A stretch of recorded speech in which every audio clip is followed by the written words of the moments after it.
On March 14, 1923, Sheriff Elwood Crane responded to reports of disturbing sounds at the Hartley farmhouse in Augusta County, Virginia. The official report noted unnatural wailing. What he discovered behind those doors would remain sealed for 50 years. Before we dive into the story, if you're drawn to the darkest corners of American history, the cases that communities tried to forget, then you're in the right place. Click the like button and subscribe so you never miss these spine-chilling revelations. And after you've subscribed, write in the comments where you're watching from and what brought you here today. Now, let's continue with the story.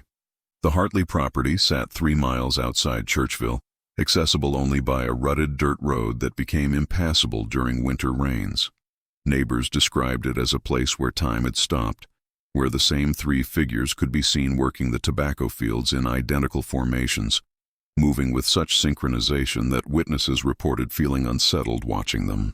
Sheriff Crane had served Augusta County for 11 years, but nothing in his experience prepared him for what awaited. He brought Deputy Marcus Wendell and Dr. Harold Vance, the county physician, whose presence was standard procedure for welfare checks. The March afternoon was unseasonably warm, and as their automobile struggled up the final approach, Crane noted the absence of any livestock sounds, any signs of normal farm activity. The farmhouse itself appeared structurally sound but neglected. Paint peeled from clapboard siding. Windows, though intact, were covered with heavy curtains that blocked any view inside. The porch sagged under accumulated debris, newspapers dating back years, broken furniture that had never been discarded. Crane knocked firmly on the door. The sound echoed through the structure, followed by absolute silence. Then came movement, footsteps, but strange, too synchronized, too numerous for a single person. When the door opened, 3 identical faces stared out at him. The men were identical in every conceivable way, not just in appearance, but in posture, expression, even the angle at which they held their heads. Lester, Walter, and Vernon Hartley, the 3 said in perfect unison, their voices creating an unsettling harmony. Behind them, visible in the dim interior, Crane glimpsed a 4th figure, a woman, gray-haired and thin, watching from the shadows. The smell that emanated from the house made Dr. Vance step backward involuntarily. It was not merely the odor of unwashed bodies or poor sanitation.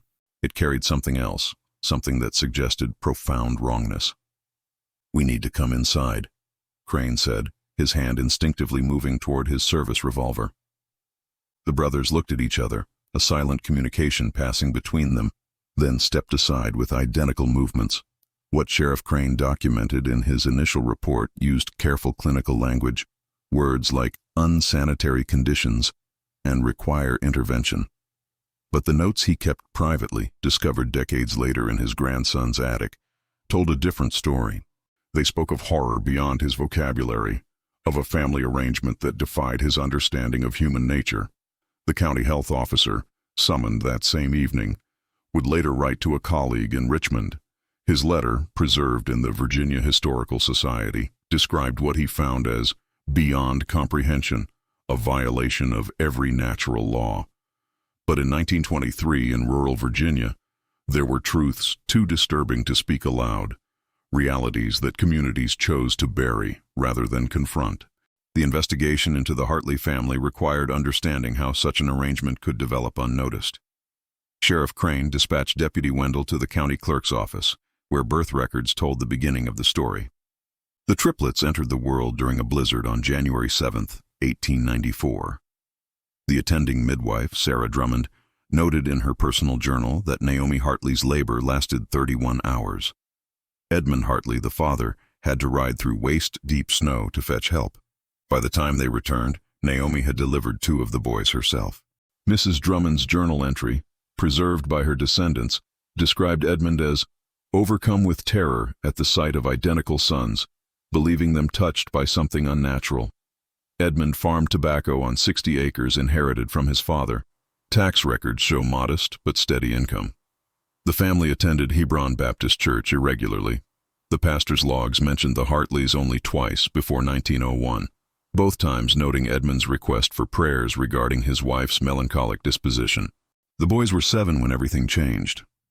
On November 3, 1901, a fire consumed the tobacco barn while Edmund worked inside repairing storm damage. The coroner's report attributed death to smoke inhalation. Local newspaper accounts described attempts to rescue him, but the structure collapsed before help arrived. Witnesses stated that Naomi stood watching the blaze with unusual stillness, the three boys gripping her skirts, mirror images of each other in their identical grief. After Edmund's burial, Naomi withdrew. Store ledgers from Churchville General Mercantile show her last personal appearance in December 1901. From that point forward, only the boys made purchases, always one of them, never together, rotating in a pattern merchants found curious but not alarming.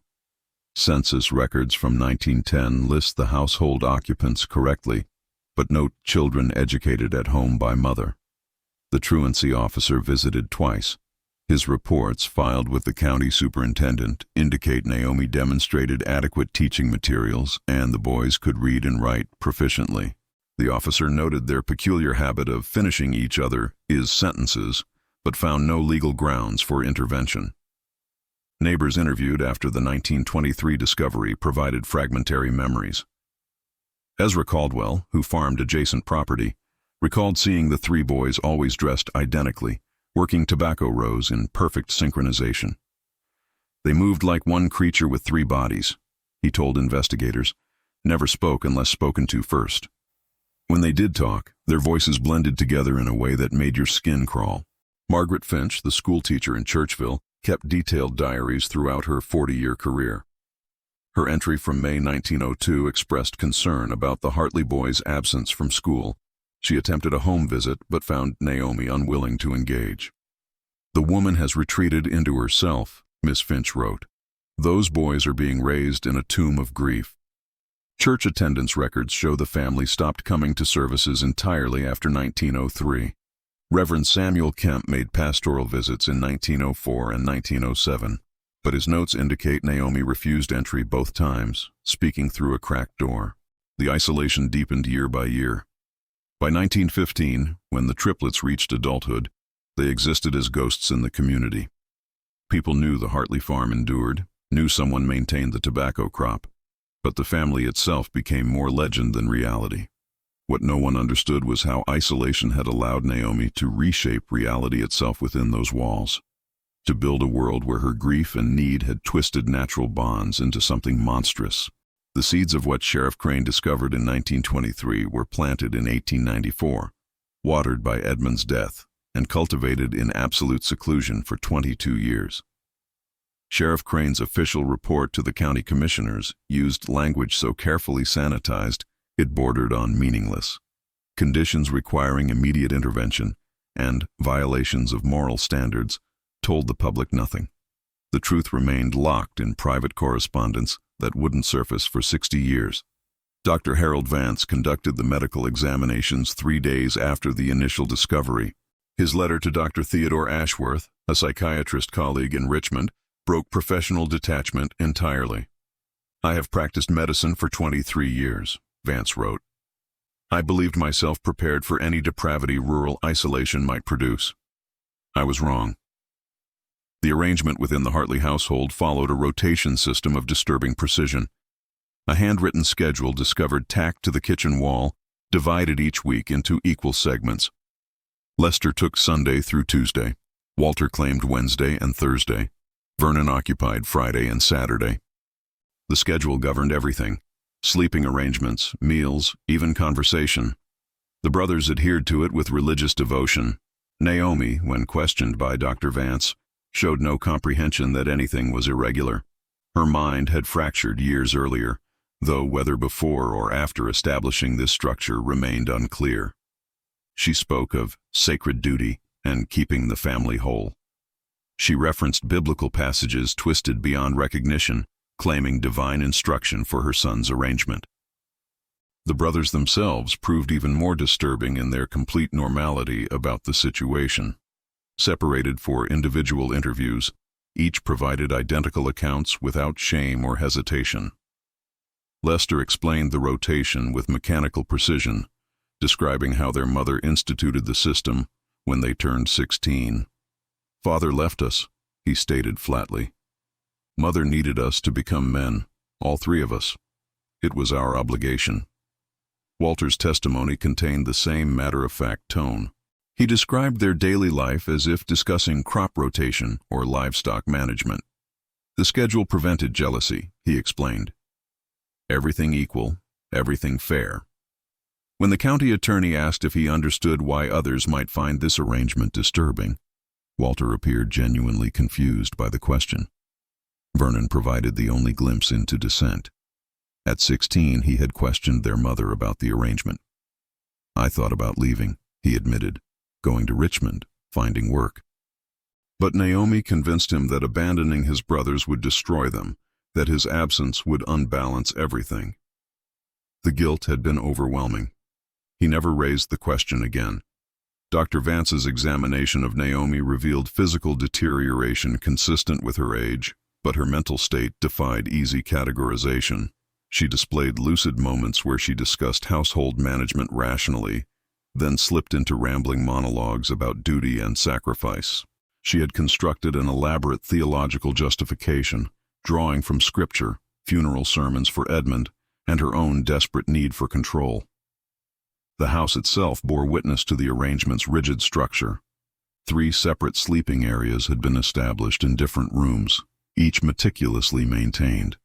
A calendar marked in 3 different colored inks tracked the rotation.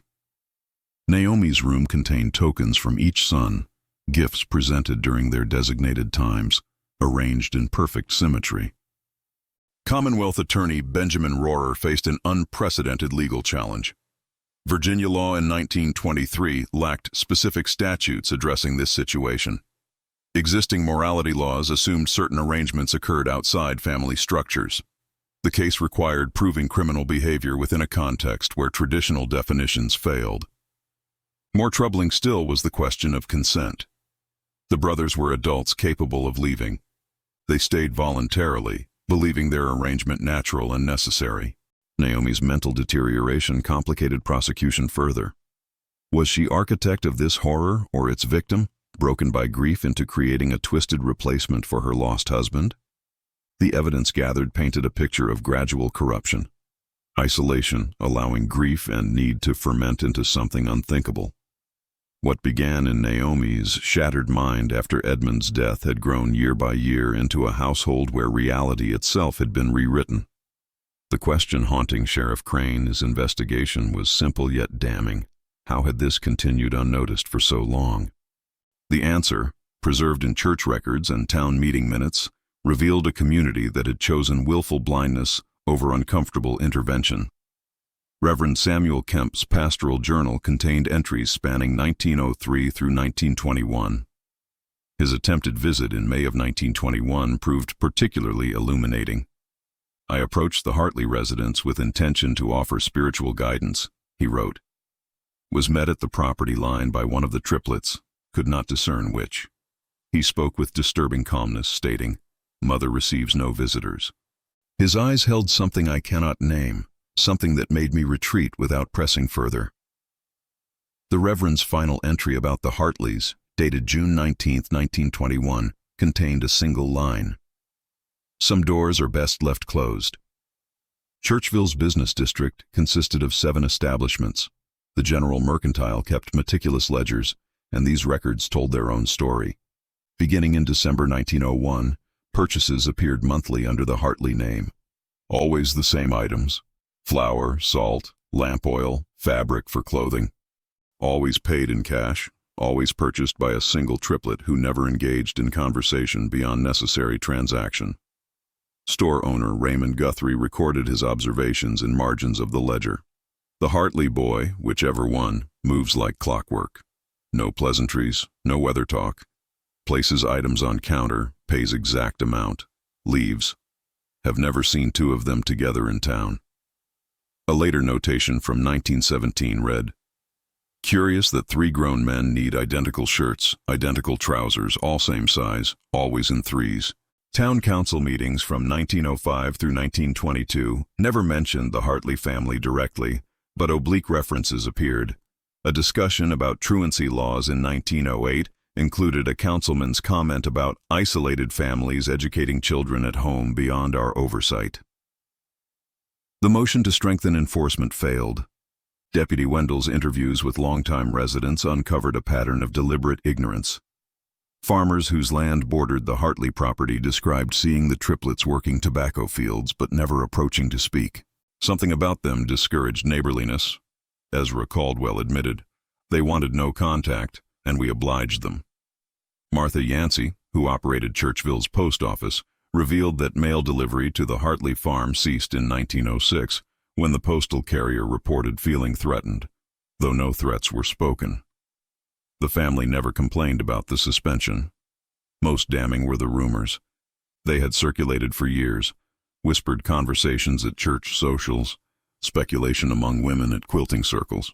The nature of the brothers' relationship with their mother had been guessed at, wondered about, discussed in hushed tones.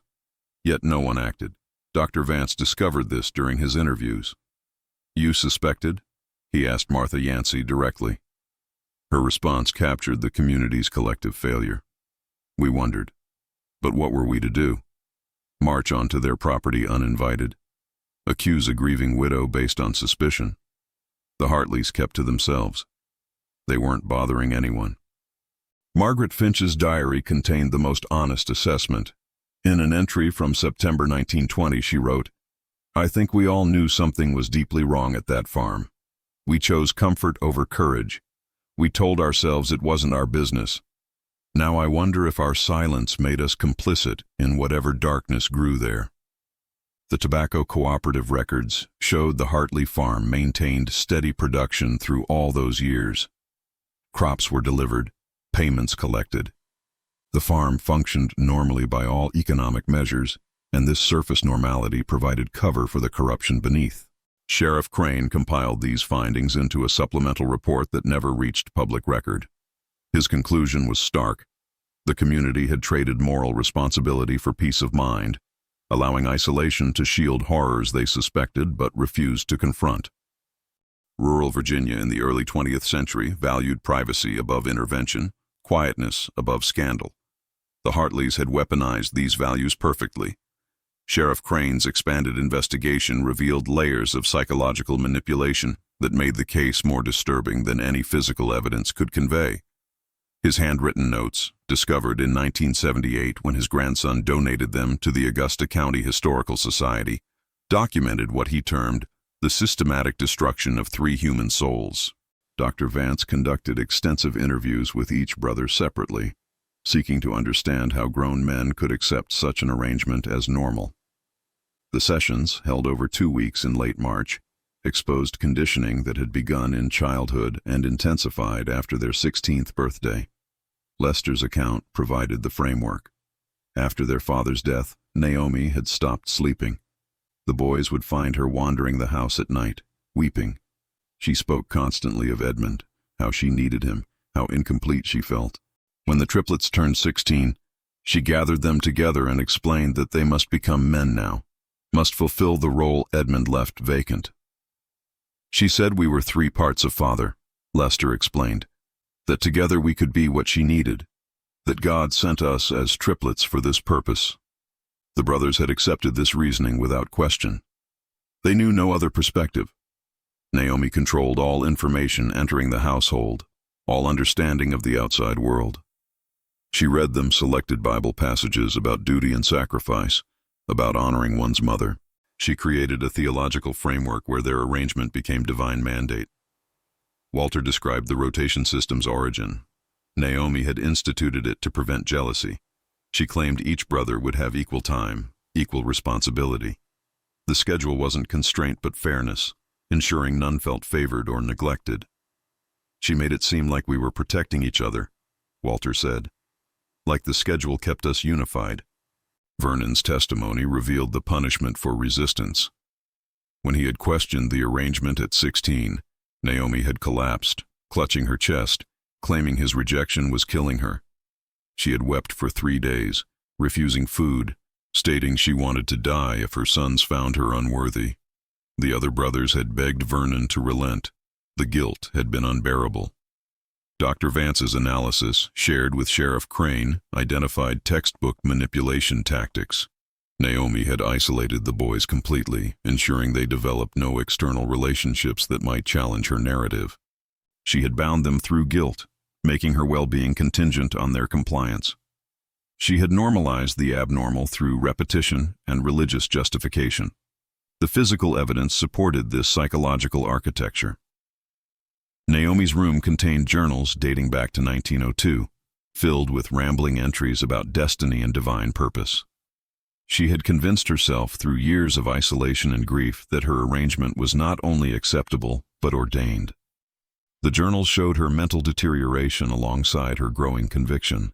Medical examination of Naomi herself revealed early-stage dementia, but Dr. Vance believed her condition had worsened an already disordered mind rather than causing it. The pathology preceded the disease, he wrote. Grief broke her after Edmund's death. She rebuilt herself around a delusion, then spent 20 years fortifying it. The brothers displayed symptoms consistent with long-term psychological abuse: inability to recognize their situation as abnormal, complete emotional dependence on their mother, lack of individual identity separate from their triplet status.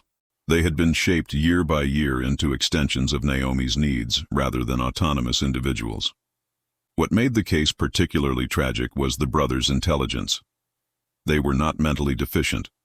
They read, managed farm operations competently, handled financial transactions. Their conditioning was so complete precisely because they possessed the capacity to have resisted. Had they been given any alternative framework for understanding family, duty, and love? Sheriff Crane's notes from April 2nd contained a single devastating observation. These men are prisoners who don't know they're imprisoned. They were locked inside their mother's madness before they could understand what freedom meant. Commonwealth Attorney Benjamin Rohrer faced a legal nightmare unlike any in Virginia's criminal history. His correspondence with the State Attorney General's office, preserved in Richmond's legal archives, chronicles a prosecutor's struggle against laws never designed for such a case.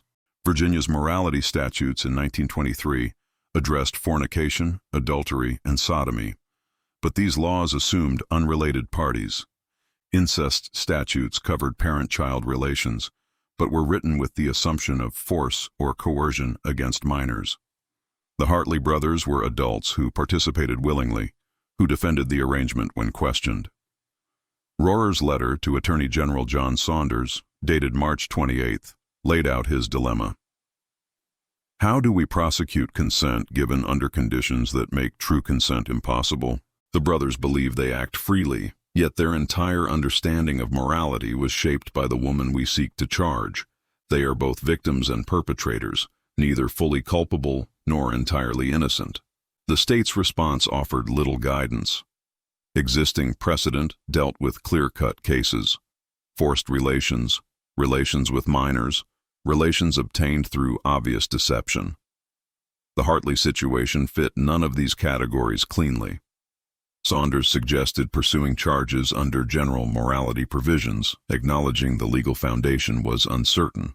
More challenging still was the evidentiary problem. Proving the arrangement required testimony that would devastate the community's reputation. Newspaper editors in Staunton and Charlottesville had already gotten wind of the case. Rohrer met with them privately, requesting discretion. His notes from those meetings revealed the bargain struck. Papers would report moral violations without specifics, protecting both the victims and the community from salacious exposure. The Staunton Daily Leader's coverage from April 19th exemplified this agreement. A case of moral turpitude in Augusta County has resulted in charges against a local family. Details are withheld to protect the dignity of those involved. Commonwealth Attorney Rohrer assures the public that justice will be served within proper bounds. This vagueness served multiple purposes. It prevented scandal while allowing legal proceedings to continue. It protected the brothers from becoming spectacles. But it also meant the full truth would never reach public consciousness, allowing similar situations to potentially continue elsewhere without warning. Judge Harrison Pembroke, assigned to the case, expressed private reservations in chambers. His clerk's notes, discovered during courthouse renovations in 1968, captured his concerns. We walk a tightrope between justice and mercy. These brothers are victims, yet the law sees them as adults who made choices. We must punish evil without destroying those already destroyed by it. Rohrer structured his prosecution carefully. He would charge Naomi with corrupting morals and maintaining a disorderly house, charges broad enough to encompass the situation without requiring explicit testimony. The brothers would receive suspended sentences conditional on separating and leaving the county, a solution that removed them from Naomi's influence without imprisoning victims. Defense counsel, appointed by the court, argued for Naomi's mental incompetence.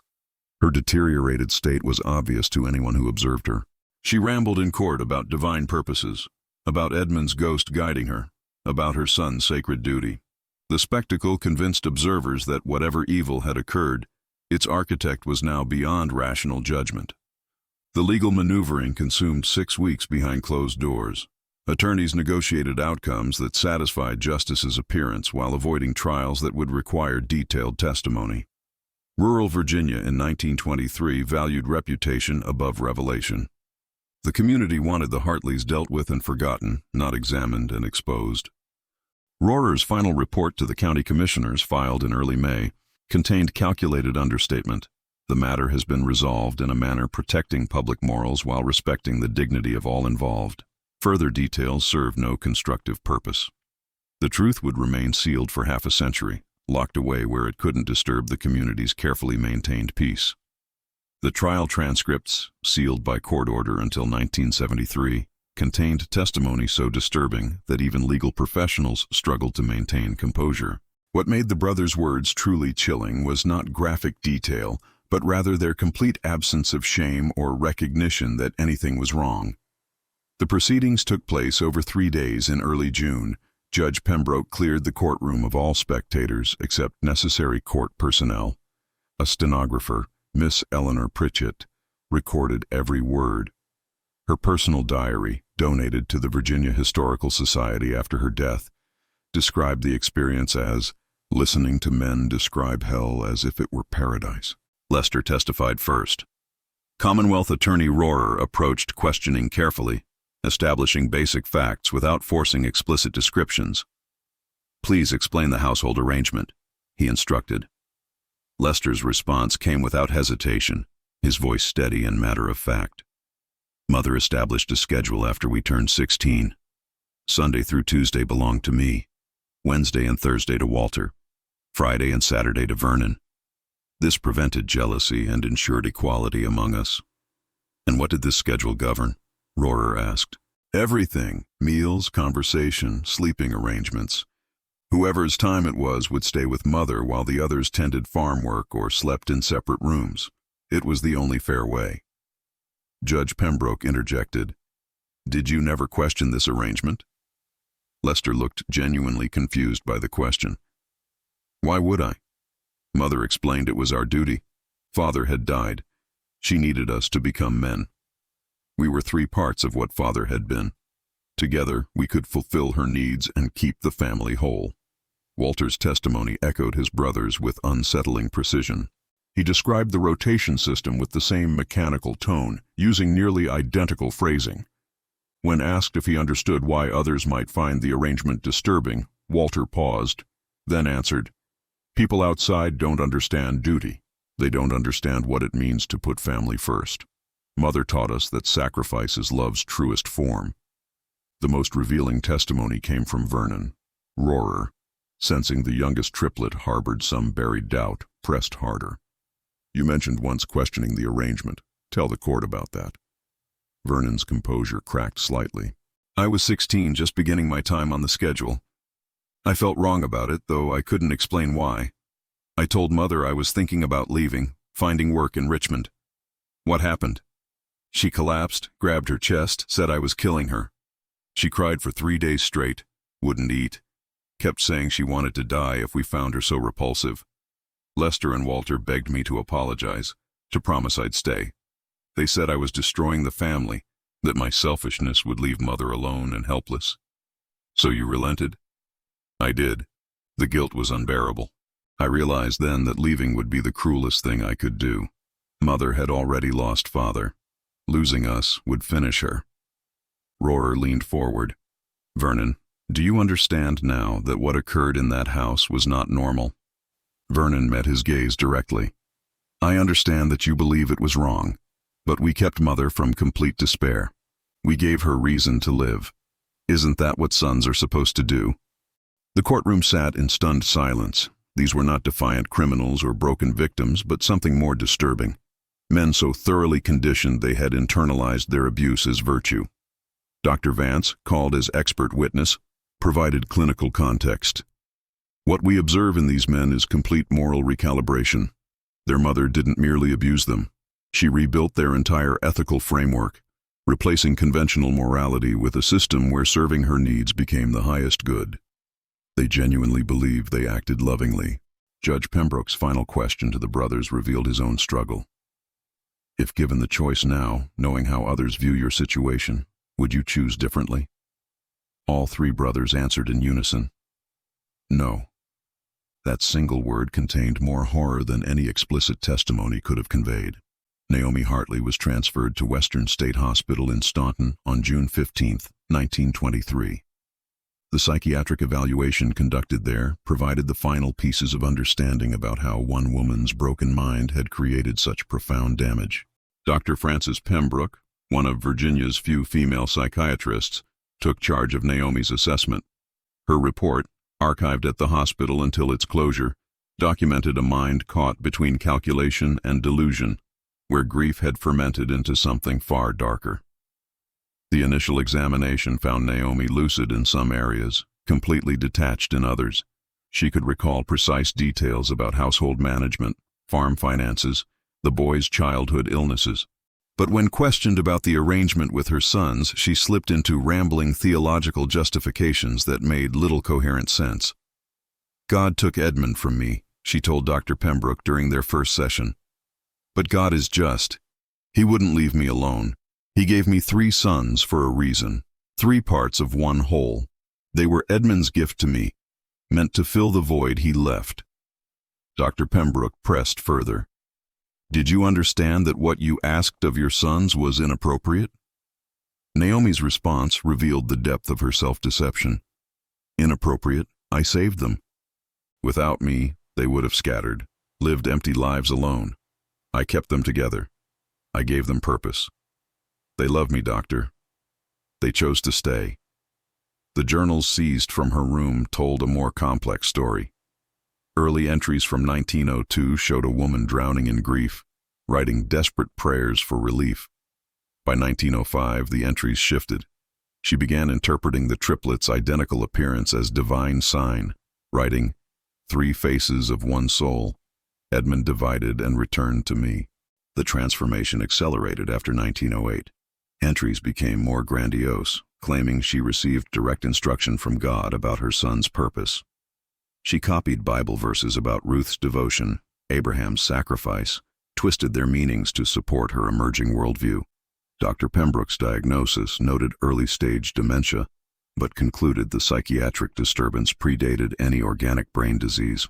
Mrs. Hartley suffered a psychotic break following her husband's death, the report stated. Rather than recovering, she built an elaborate delusional system that allowed her to function while remaining fundamentally detached from reality.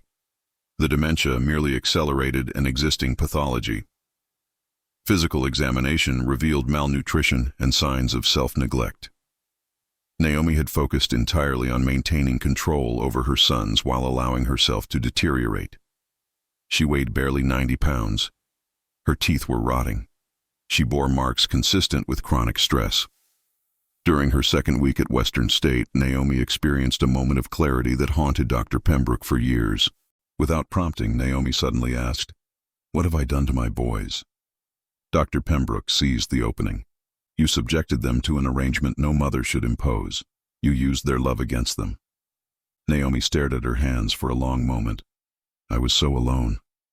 Edmund left me alone. I couldn't bear it. I couldn't." Her voice trailed off, then hardened again. "No, they wanted to help me. They chose it. I gave them purpose." The clarity vanished as quickly as it appeared, swallowed back into delusion. It was the only time Naomi acknowledged wrongdoing. Subsequent sessions proved futile. Naomi retreated into religious mania, spending hours reciting distorted scripture. She refused to discuss her sons, claiming they would return for her once the world stops lying about us. Dr. Pembroke's final assessment was bleak. Mrs. Hartley cannot be rehabilitated. Her delusion is too fundamental to her identity. Forcing her to confront reality would likely result in complete psychological collapse. She will live and die believing she acted righteously. The question that haunted investigators was whether Naomi had consciously manipulated her sons or genuinely believed her own justifications. Dr. Pembroke concluded it was both. She began with grief-driven need, rationalized it through delusion, then convinced herself so thoroughly that calculation became conviction. By the time her sons reached adulthood, she had forgotten she was lying. Naomi would spend 4 years at Western State, growing progressively more detached before dying in April of 1927. Her death certificate listed pneumonia, but Dr. Pembroke's notes suggested she had simply stopped fighting to live once separated from her sons. Judge Pembroke delivered his ruling on June 23, 1923. The courtroom remained closed to the public. Only attorneys and court officials present to witness Justice's awkward attempt to address the unaddressable. Naomi received indefinite commitment to Western State Hospital, a sentence that satisfied legal requirements while acknowledging her mental incompetence. The brothers faced a more delicate judgment. Pembroke granted suspended sentences on 3 conditions. They must separate permanently, leave Augusta County within 30 days, and maintain no contact with each other for a minimum of 5 years. "This court recognizes you as victims," Pembroke stated, addressing the triplets directly. "But you cannot heal while remaining together. Your identity as individuals was stolen. You must reclaim it separately or not at all." The brothers accepted the terms without protest, though their faces showed confusion rather than relief. They had been freed from a prison they didn't recognize as one. County records tracked their dispersal. Lester moved to McDowell County, West Virginia, finding work in the coal mines near Welch. His employment records show steady work until March of 1935, when a shaft collapse killed him and 4 other miners. He was 41. His death certificate listed no next of kin. Walter relocated to Baltimore, Maryland, taking a job at a textile factory. City directories place him at a boarding house on Eastern Avenue through 1928. In 1930, he married a widow named Catherine Brennan. The marriage license application, preserved in Baltimore archives, shows Walter listed his family as deceased. He worked at the same factory for 26 years, dying of a heart attack in 1956 at age 62. His obituary mentioned his wife and 2 stepchildren, but made no reference to brothers or Virginia origins. Vernon's path proved darkest. He attempted work at a lumber mill in Harrisonburg, but suffered a psychological breakdown within 5 months. Witnesses reported he would speak to empty chairs, addressing them as Lester and Walter, asking if it was their turn yet. In January of 1924, authorities committed him to Central State Hospital in Petersburg. Medical records from Central State documented Vernon's complete inability to function independently. He remained fixated on the rotation schedule, becoming distressed when he couldn't determine whose turn it was. He asked repeatedly about his mother, whether she was being cared for properly. Staff noted he seemed incapable of understanding he was free. Vernon spent 37 years institutionalized. He never recovered enough for release. Hospital records show he remained docile and cooperative, but perpetually confused about his circumstances. He died in November of 1961, 3 months before his 68th birthday. The cause of death was listed as pneumonia, but his attending physician noted patient had ceased trying to make sense of a world that contradicted everything he believed true. The Hartley farm stood empty after their departure. The county attempted to auction it in 1924, but no buyers emerged. Local superstition deemed the property cursed. Vandals stripped what they could, and nature reclaimed the rest. In 1945, the farmhouse burned. The fire department's report attributed it to lightning, but elderly residents later admitted someone had set it deliberately. "We wanted it gone," Ezra Caldwell confessed decades afterward. "Every time we passed that place, we felt shame for not acting sooner. Burning it felt like burning away our guilt." The land eventually reverted to the county for unpaid taxes. It remained vacant, gradually absorbed into adjacent properties. By 1960, nothing remained but foundation stones and a chimney barely visible through undergrowth.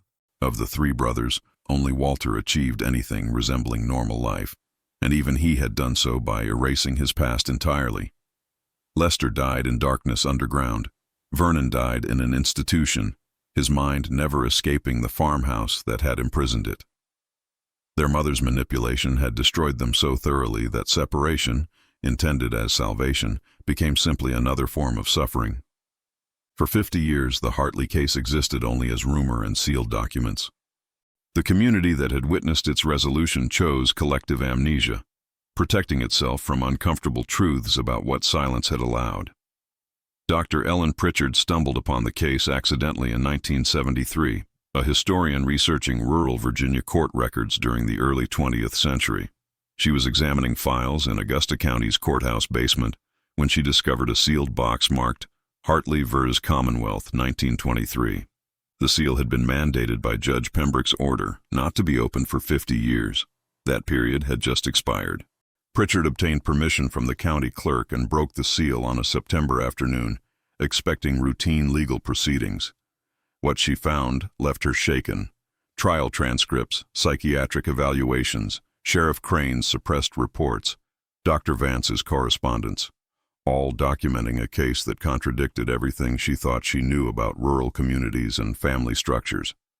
Pritchard's subsequent academic paper, published in the Journal of Southern Legal History in 1974, presented the case objectively but couldn't disguise her horror. The Hartley case reveals how isolation, grief, and community complicity can create conditions for sustained abuse, she wrote.